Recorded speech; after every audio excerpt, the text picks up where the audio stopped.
ko. Oh. Yan. Itaas mo, unat. Oh. Ayun, oh. Bukas. So ito yung manual na injector ng 4JA1. JA1. Yan. Oo.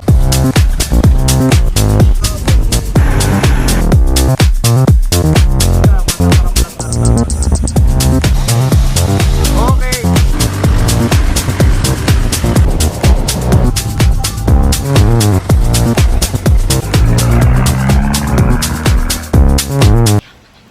Oh, mga kapatid, magandang gabi po sa inyo. Gabi na talaga kaming magsisimulang mag-vlog ni Chip ngayon kasi napakalakas ng ulan kanina. So pumasok na kami dito sa opisina para lang maituloy namin yung vlog. Ito mga kapatid, yung isang customer namin, yung tropa, maraming problema yung sa kanya na i-feature ko na rin doon sa mga unang vlogs natin. Na ito yung nagpalit kami ng molye dahil naputol yung molye. Ito rin yung pinalitan ko ng differential, ginawa kong 4.6 ang ratio kasi medyo malaki na rin naman yung kanyang gulong. Kaso ang problema dito, napa-overhaul niya na yung makina niya, ganun pa rin, hindi makatakbo ng 80 kilometers per hour. Yun na lang yung maximum na pala niya na takbo.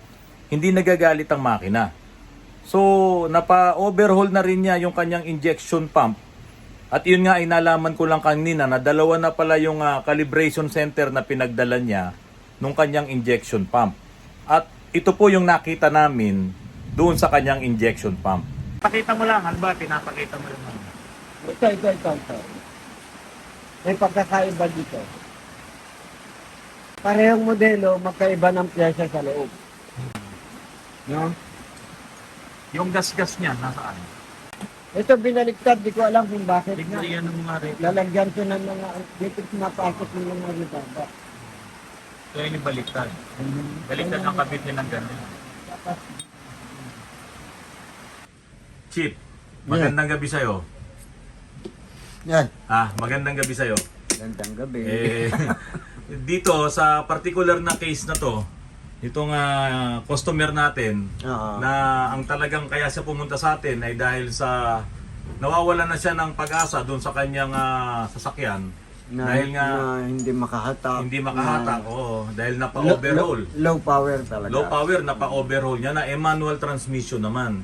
Pero ano mang nakita mo, bakit ba talagang hindi gumagana ng maayos yung kanyang sasakyan? Dito lang nga naman ako nagdududa kasi yung kanyang fuel pump, yung fuel pump niya, replacement, hindi siya original. Ano bang particular na pyesa yan sa fuel pump? Ito yung mismo fuel pump. Yan, yung bilog na yan? Oo, yan. Yan ang Ayan, set na yan. Yan, Fuel pump yan. Yan, oo. Ngayon, dahil sa hindi siya original o mahina ang kanyang supply ng krudo na halos eksakto lang para sa idle, hindi na siya hindi na makuha magalit ng makina. Ganun ba talaga ano tawag dito? Maselan? Ganun ba talaga Oo, kaselan? kailangan yan, mataas ang pressure niya. Hindi po pwede yung konting-konting pressure. Magkaroon nga lang to ng konting singaw, hindi na makatakbo eh. So, ibig sabihin, Chip, yung piyesang napalitan na yan sa injection pump, yan talaga yung cause ng paghina ng kanyang makina. Oo. Kasi Kasi nga hindi- kulang sa RPM, kulang sa persa. Ano ba yung RPM, Chip? Revolution per minute. Revolution per minute. Ay, meron ka dito sino ba to? Bodyguard ko yan. Bodyguard mo. Ito yung aming bagong mekanika. Ito yung assistant ni Chip sa mga ganitong trabaho. Sa injection pump, sa transmission. Okay, Chip. Ang tanong ko sa iyo, paano mo naman talaga masasabi na kaya mong gawin tong injection pump na to? Ay, kayang-kaya kasi marami na akong nagawa eh. Yun. Yun ang tanong ko pa ulit sa'yo. Ang dami-dami lang natin ginawang ganito. Oo. Hindi, yan Chip, itong isang tanong ko sa'yo. Kasi binuksan mo yan, di ba? Oo. Binuksan mo yung injection pump nila. Tapos biglang nakita mo, ito yung problema. Paano man naman nasabi na yan nga yung problema? Ano bang basihan mo? Bakit mo nasabing replacement yon? Wala siyang emblem, wala siyang tatak ng Isuzu or kung ano man yung palatandaan na siya ay original. Pag ba original, ano ba yung palatandaan? Ito, merong left and right na nakasulat. Yan, left and right. Oo, kasi yung R na yan. R lang yan eh, pwede namang randy yan eh. Oo nga, pero yan yung meaning ng kung kanan o kaliwa ang ikot ng makina mo, ng injection pump mo. Ayan, speaking of kanan o kaliwa. Oo. Bakit injection pump to? Yeah. Bakit meron bang kaliwa ang ikot? Meron bang kanan ng ikot? Siyempre, meron. Ay, paliwanag mo muna yung kanan ng ikot, Chip. Ang kanan ng ikot, ang usapan natin, nakaharap tayo sa makina. Oo, nakaharap sa makina. Pag nakaharap ka sa makina, clockwise. Hmm. Pero ito, dahil sa transfer ng gear, Hmm. nagpalipat-lipat ng ikot, pagdating sa dulo, sa injection pump, kaliwa na ikot niya. Kaliwa na ang ikot nito. Oo, kaliwa na. Hindi kagaya nung timing belt ang kayong drive mo. Kung anong ikot ng sigunyal, yun na rin ang ikot ng injection pump. So ito yung gear na sinasabi ni Chip. Oo, Ito may mga kaasawa pa to, yung timing gear, no? Itaas mo ng konti. Oo, yan. Ayan, may mga kaasawa pa yan dito. Halimbawa, nandito yung main, yung galing sa sigunyal, sa crankshaft, yung umikot, no? Pakanan, Oo. yung susunod doon, kaliwa. Kaliwa. Tapos may susunod na naman na gear, kanan naman, susunod. Ito na yung susunod. Ito na yung susunod. Kaya ang ikot na nito, pakaliwa na. Pakaliwa. Pag So, nakaharap ka sa makina, Oo. pakaliwa na. Pakaliwa na yung ikot niya. So, kaya natin pinag-uusapan to, pag pakaliwa ng ikot nito, ano ang posisyon ngayon nung sinasabi mong fuel pump? Ito, 4JA1 to. Di ba? Oo. 4JA1. Ano dapat yung posisyon nung may letter R kanina? Ano Yung dapat ang R na posisyon? yan? Oo. Sa ilalim siya. Nasa ilalim yung R. Oo, sa O, ilalim. nasaan yung R? Yan. Ito, sa Ayan. ilalim siyang ganun. So dito, pag ipinasok mo dito, Sa ilalim. nasa siya. ilalim. Ulitin mo nga, pakita mo nga yung R. So right, Right. nasa ilalim. So ibig sabihin, ang ikot nito counterclockwise Counterclockwise. sa 4JA1. Oo. Kasi nga, clockwise yung ikot ng makina. Pero yung injection pump, Counterclockwise dahil nga dumaan siya sa mga gear. Oo. Di ba? Ngayon, pag nagkaroon ka ng baliktad dito, hindi bobomba. Hindi bobomba, hindi rin andar. Hindi inaandar kasi magiging clockwise yung ikot niya. Imbis na papasok yung diesel, Oo. ibabalik niya sa Ibabalik tangke. niya dahil yung tulad nga nung ipinakita mo kanina, yung pump baliktad ang magiging pump baliktad niya. yung supply ng diesel. Oo, may... Oo. Ngayon Chip, ito pa isang tanong ko. Ibig sabihin, 4JA1, ano naman, Isuzu to. Oo. Bakit may left and right siya? Saan naman gagamitin yung right? Doon sa 4JG2. 4JG2? 4JG2, ang timing belt kasi yun eh. Hindi, mix yun. Di ba mix yun, timing belt saka gear? Pero sa ano trooper. yung mula Sigunyal papunta sa Sa Injection injection pump. pump, belt yun. belt yun. Kaya Oh. kung anong ikot ng Sigunyal, ikot ng makina, ikot na rin na. Kaya clockwise yun. So ang nagpapaikot sa injection pump, yung timing belt galing sa Timing sigunyal. belt, oo. Oo. So kaya pala siya naka-timing belt. Oo. So yun, ang ikot nun, Clockwise. clockwise. Oo. So ngayon, nasaan yung letter R? Di sa ibabaw mo ilalagay. Sa ibabaw. So Oo. pag inilagay mo yan na Naida, Para babalik Naiba, ka rin saan mo mo. paano mo ilalagay yan? Oh, yan. Nakaibabaw na ganon. Oo, sa loob ng injection pump. Yun. Ngayon, Chip, Pwede mo rin i-convert. Kunwari, wala kang makuhang injection pump. Yung kaliwa na ikot, lalagay mo sa kanan, baliktarin mo lang to. babaliktarin mo lang yan. Oo. So, ibig sabihin- Pwede na gamitin sa 4JG2. So ibig sabihin, itong injection pump ng 4JA1, pwede mong gamitin sa 4JG2, Oo, pero babaliktarin babaliktarin, yung pump. bubuksan mo lang to. Oo, babaliktarin mo lang. Oh. So, Tapos, merong konting problema kasi mawawala ka na sa timing. Gagawa ka ng sarili mong timing. gagawa ka ng sarili mong timing. Oo. Kasi ito, importante kasi yan. May mga Oo, timing kasi yan. maraming mekaniko umaasa sa timing mark. Nasaan ba dito? Meron yan eh. Ah, Yan. Umaasa sa Timing yan, mga timing mark. Yan, umaasa sila Ngayon, dyan. pag No? binaliktad mo yan, i-convert mo sa Oo. ibang injection pump na iba ang Oo. ikot, mawawala ka na Mawawala ka sa sa timing. timing. Hindi mo na yung pwedeng sundin. Oo. Gagawa ka na lang ng sarili mong timing. Kaya mo yun. Siyempre. Tawa sa'yo itong yung assistant mo. So tawa, Kukunin lang naman yan sa top dead center top ng dead number center. 1. Yung number 1. Oo. Tapos yung... Ngayon, merong injection pump na before, meron namang top dead center, Before top meron dead, namang oh. after. After, top dead. Oh, kasi, Ngayon, alamin mo kung ano yung makinang ginagawa mo. Kung before ba yun, top dead center, o after. or top after. dead Eh, yung bang center. 4JA1, top dead yan eh. Top dead kalimitan. Top dead yan. Eh, yung 4JG2 na sinasabi mo. Ano yan tayo before? Before yon. Oo. Oh, kasi meron na rin tayong Kalimitan, mga... 5 degrees lang. Ano, mga Oo. 5 degrees before top dead center. marami na rin kasi tayong Isuzu Trooper na nagawa na ganun. Okay. Ngayon, Chip, ito, balik na tayo doon sa problema ng tropa. Eh kasi ito, nang dahil dito sa injection pump na to, napa-overhaul yung makina. Oo. Kasi nga, hindi mapatakbo ng mabilis.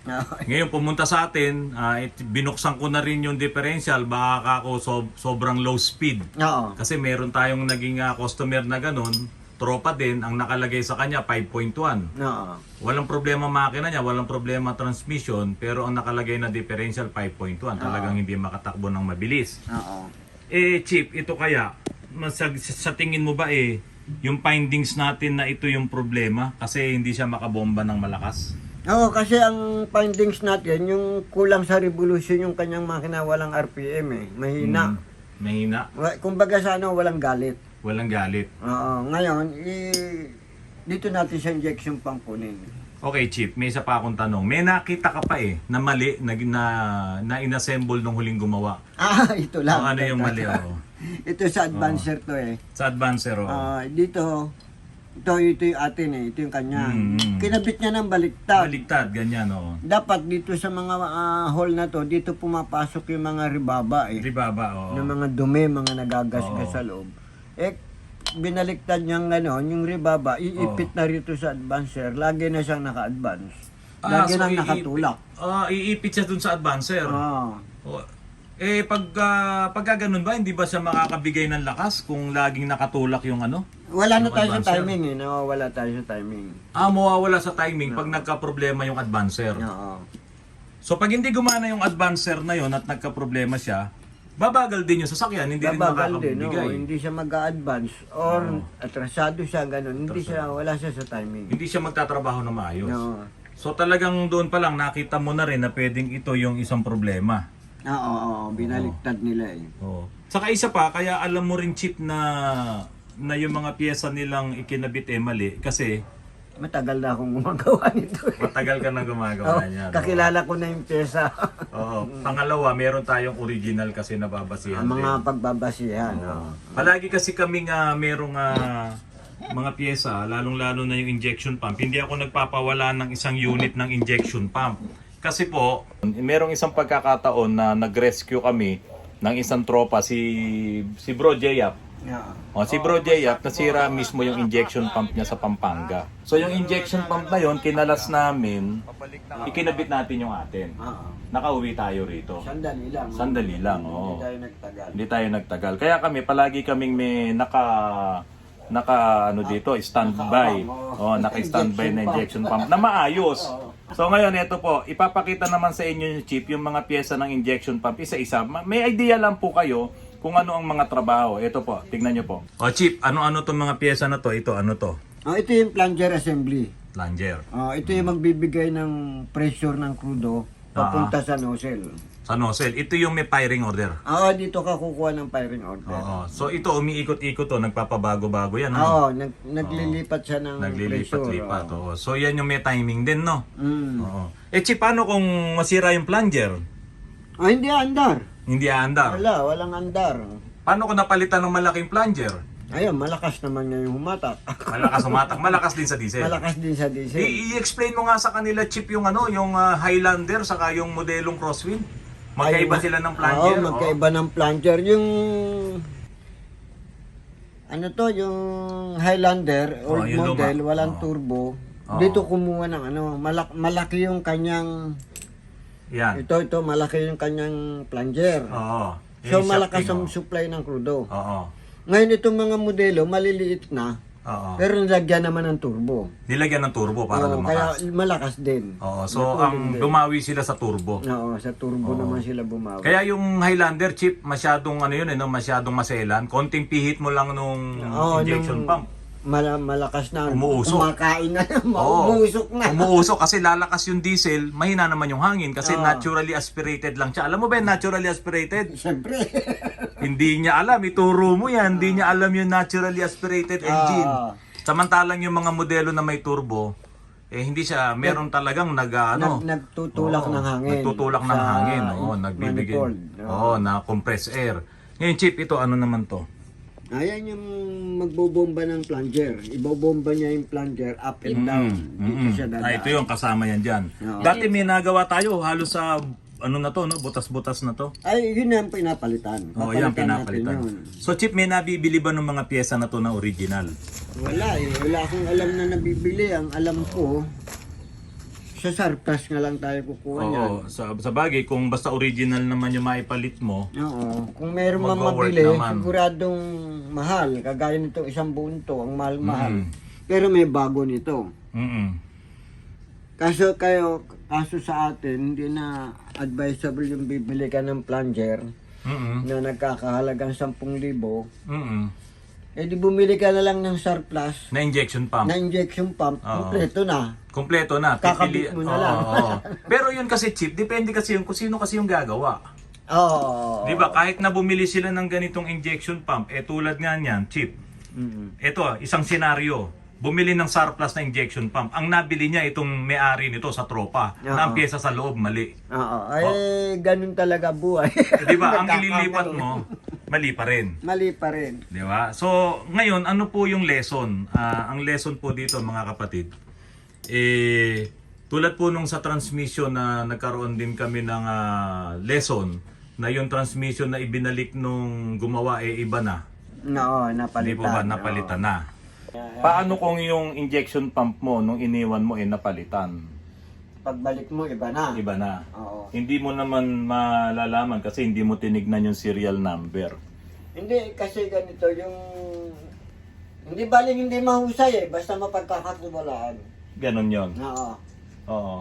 Maraming mekanikong mahusay, pero lolokohin ka naman. Yun Dadayain nga. ka naman. Dadayain ka. Eh, doon ka na sa hindi mahusay, pero gumagawa naman ng paraan yun para matapos at magawa. Oo. Pwede siya magtanong sa iba, pwede siya Oo. magano. Oo.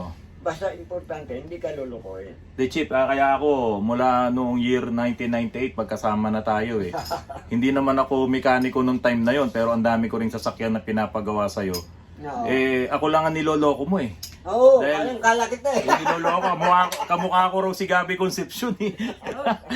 Hindi po, pagdating sa trabaho, itong taon to, no po, talagang pwede mo nga siyang hindi bayaran, iniiwan na lang kami ng customer noong araw. Oo, Oo.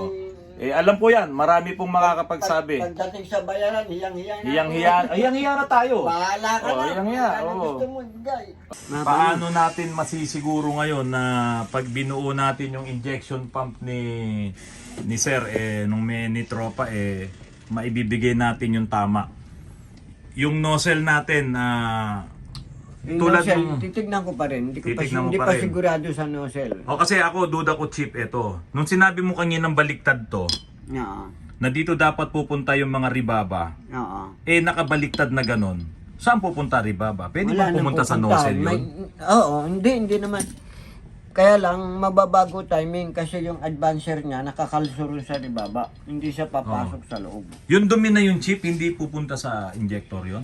Yung mga hindi ribaba. naman. Hindi naman. po. Matatrap na kasi siya dyan eh. Baliktad nga eh. Hindi, baliktad. Saan pupunta? Trap na siya dyan. Ayan na nga, may binangga-bangga na siya. Dito, bumangga-bangga na. Hindi na siya makalabas dyan. At tatama na siya dun sa advancer. Matrap na siya dyan. Okay. So ngayon, Chip, ano ang masasabi mo? At, Pwede rin panggalingan din yung nozzle eh. Titignan ko pa yung nozzle. Baka open na yun ang pressure o kung sobra pressure. Pwede ba nating mamaya paglipat natin dun sa kabila kasi umuulan lang kanina eh. Diba? Ito, naku, hanapin na to ng asawa niya. Ha? Chip, Hindi, meron pa akong isa doon, yung sa D-Max. Yun nga pwede ba natin Ipakikita ko ipakita? yung pagmali ng D-Max tsaka nung... Oo. Pwede ba natin ipakita dito, kasama na rin dito na para maipakita mo naman na gumagana sa manual yung ating makina at gumagana rin sa electronic. Oo, sige. Kasi ito manual to chip eh. Oo, Diba? manual to. Manual. O sige, yun muna. At Okay. tulad ng sinabi mo nga, Chip, ito, nang dahil sa maling pyesa, nagka-problema yung injection pump. Oo. So ngayon, patutunayan naman natin na bubuuin natin yung injection pump niya, ibabalik natin yung original na pyesa, Oo. at babalik na yung normal na trabaho ng makina niya. Oo. Tataas na yung RPM. Mm-mm. Mga kapatid, mukha kaming basang sisiw ni Chip kasi ang lakas ng ulan kanina hindi kami pwedeng huminto ng pagbablog kasi kailangan makarating sa inyo yung mga informations na ibibigay namin. Ngayon, tetestingin namin yung isang injector nung D-Max na siyang culprit kung bakit hindi umaandar yung aming isang customer, yung isang D-Max na ginagawa namin dito. Ipapakita namin sa inyo kung bakit, ano ba ang nangyari doon sa injector na to. Ayan, binuksan na ni Chip yung makina niya. Ano ba yon? Ano ba yung diferensya na yon? Ito. Pakikita ko yung Oo. kanyang pressure. Ito yung dapat pag walang kuryente. Yan. Oh, Tuloy-tuloy na siya. Oh, kahit dapat hindi muna siya lalabas niya, Oh, di ba? alisin ko yung kuryente niya. Oh, kahit wala muna siyang power, malabas Ay, na hindi. yung ano. Mali yan. Oo, tuloy-tuloy na. Parang sprinkler na lang to. Oo. Parang shower. Ngayon, yung kanyang common rail niya, Oo. mawawala ng pressure. Kahit isa lang ang magluko dyan, hindi na andar Oo, kasi isang rail nga lang yun, di ba? Isang common rail, Oo. ngayon ang pressure niya, hindi pa siya umabot ng... Oo, 100. sisingaw yung pressure. walang pressure. Oo, mawala yung pressure. Lahat ng pressure lalabas na rito. Dito, Ayan, malulunod siya. tuloy. Oo. So punong-puno na siguro yung yung Oh, yan, piston.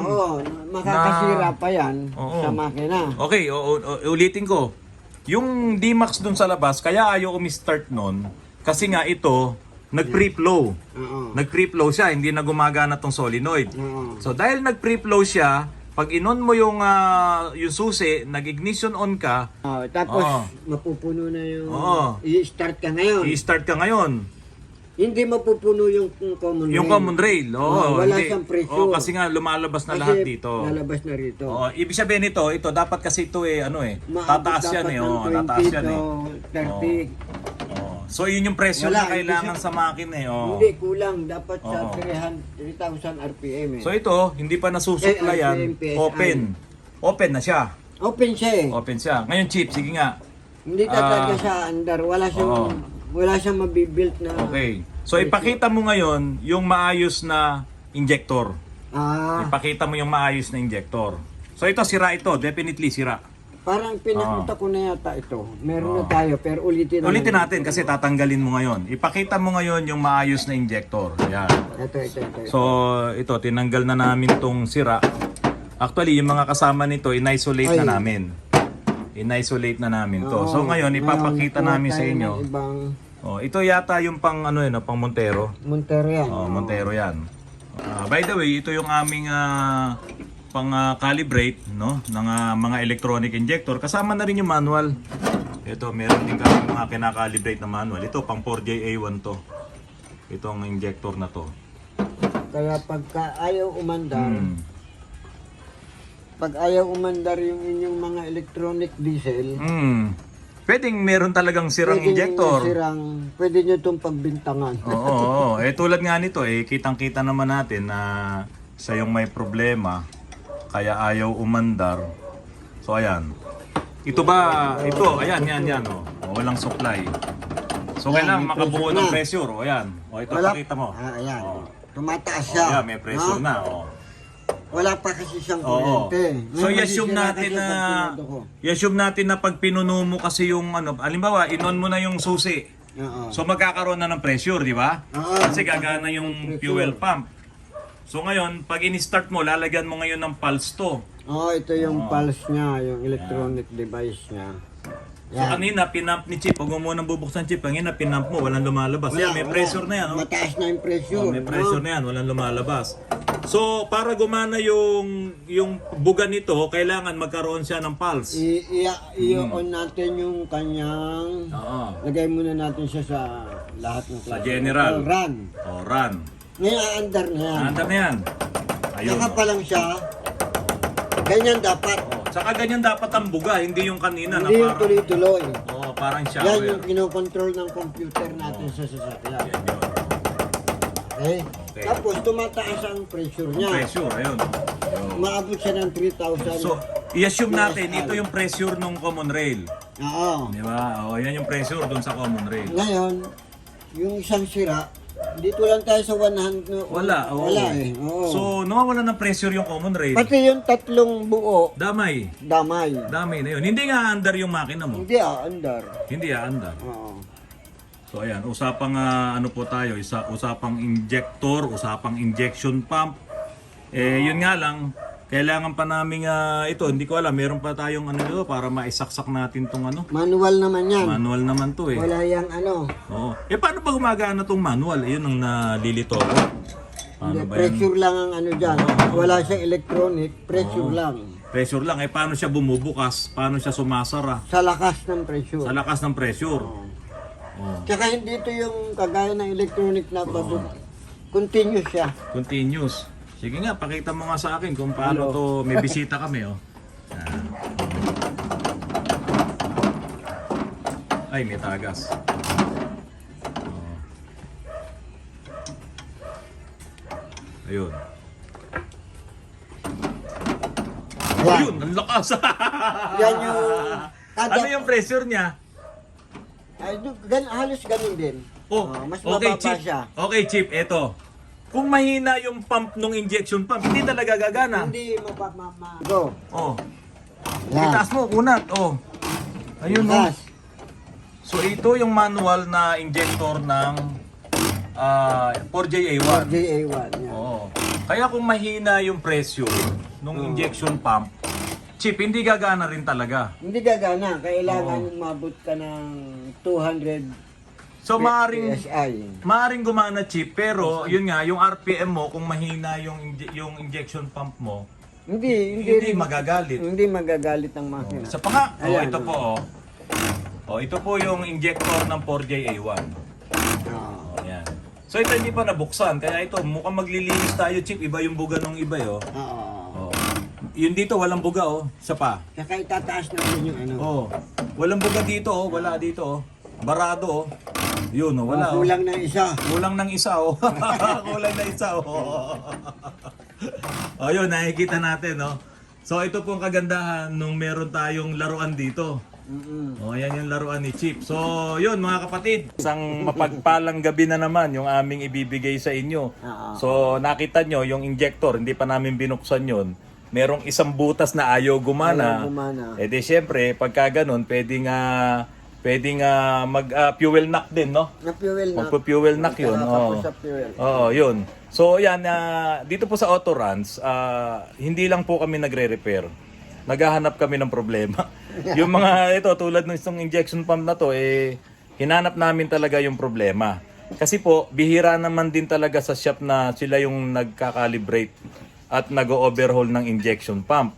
Kalimitan pinagagawa. Kalimitan pinagagawa. Dito po, kung halimbawa, mahina yung makina mo at kailangan nating malaman kung ano yung may problema, injection pump pala, sagot ni Chip yun. No. 'Di ba? Konting lakad lang. Ito yung bahay ni Chip, nandun naman sa kabila yung ating gawaan. Konting lakad lang, malalaman mo na. No. At ang isa pong pinaka-importante doon, ano Chip, mababantayan mo pa. No. Nandito ka. Nandito ka, pwede mong makita. Oo. So yun po, yung vlog po namin ngayon, salamat po sa Aeropack, salamat po sa Repsol sa patuloy na pagbibigay sa amin ng magagandang langis at magagandang panlinis ng aming mga injectors, no? Oh, ayan po, yung aming Aeropack products, no? Salamat po sa inyo kasi nakakatulong sa amin dahil isang buga lang, linis na. Tapos na. Oh, ganun siya kaganda. So maraming salamat po sa inyo at magandang gabi po sa inyo lahat. Chip. Gandang gabi.